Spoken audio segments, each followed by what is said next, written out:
Ar žinojote, kad per dieną nebūtina surinkti 10 000 žingsnių? Tai yra tik marketinginis kabliukas.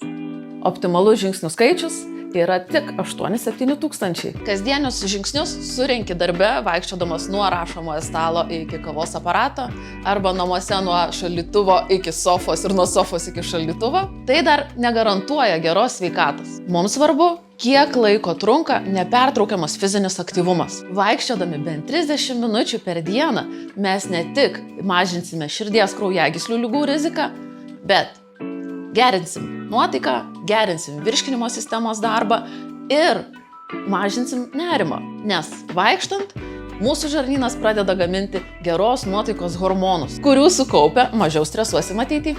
Jeigu norime savo kūnui iškelti didesnius tikslus, tiesiog pagreitinkime tempą.